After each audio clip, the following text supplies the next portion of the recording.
So I'm going to talk through how I created a mood board or a mind map on collections. So year 9, one of your themes is going to be collections. So what I've done first is I've had a look. I went on Pinterest and I had a look at all the artists and things that I like. So have a look here. I've written down, it took me quite a while, all the artists that I found to do with collections. So that could have taken me about an hour.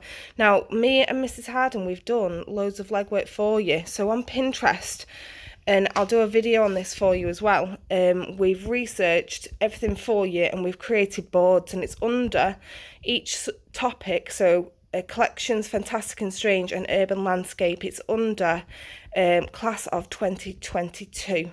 Okay, so all you need to do is go on there and see which ones you're interested in. So we've done quite a lot of the legwork for you. Okay, from there I've looked at one of the artists in particular, Andrea Joseph, and she does this kind of style. So collections, it's all about the repetition, it's about multiple of things, it's about a cluster of things, okay? And all I've done is I've been really, really keen on one of the artists, and I started to draw the cassette tapes. So all I did is make it easy for myself. I've printed off some of those cassette tapes from the internet, really simple. And I've used my light box at home, or you can trace, or you can use a window so you can see through it.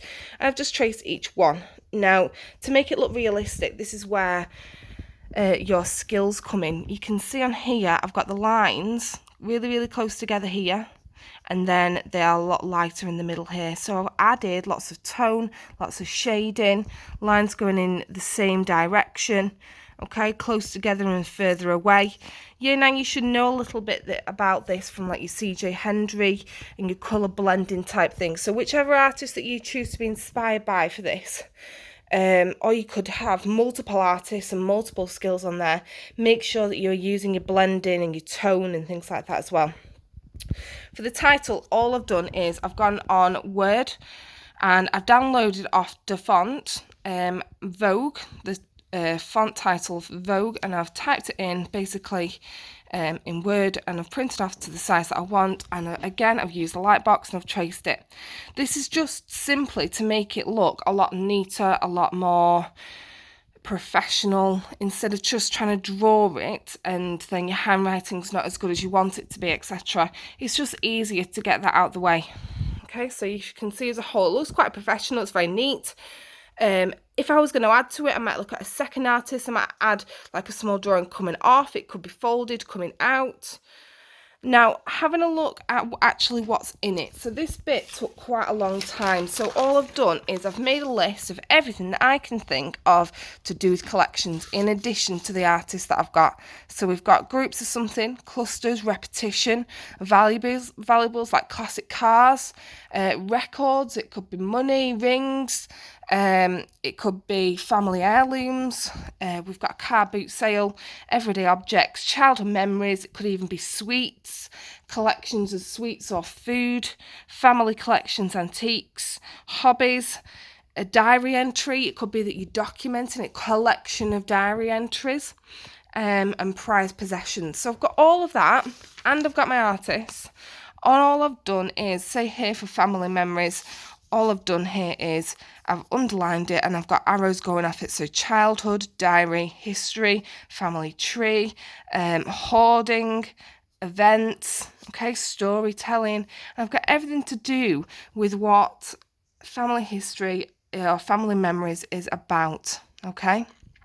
Same with photography, I've got loads of things coming off it. And these are all ideas that you could use in your collections project. You want to have about 3 or 4 different subtitles. So I've got memories, I've got antiques, I've got collections of food, I've got photography, okay? And in here, there's probably a couple more as well. And I've got things coming off it. So with the food, we've got the artist Sarah Graham. That's a really, really good artist. A little bit like your CJ Hendry, hyper realistic. Okay, we've got poverty, we've got consumerism, packaging, clusters of food, sweets. Joel Penkman is another artist that studies food, pick and mix. You could even have your photography in there. Okay, you might even want to put in some techniques that you could use. So it could be like your hyper realism or mark making if you're looking at Jim Dine, if you're looking at tools. Okay. Painting. So you're having a look at everything. This is an overview of everything that you want to study or look at, or you could possibly look at within the theme of collections. This is your legwork now. So if you was stuck for an idea, you would come back to this and have a look. Oh, I'll have a look at Lucy Sparrow. See what that artist's all about. I've written some good ideas down for that I'd forgotten about. Okay, so it's all about having a look. This is the first thing that the examiner is going to look at.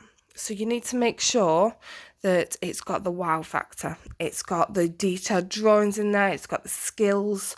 It's inventive, okay? It's unique. It's not just a plain type of thing. It's not just like, oh, right, okay, it's just another mind map. You want it to be like, wow, that's really, really good. Sets off a really good impression. Okay, and that is how you create a mind map on collections.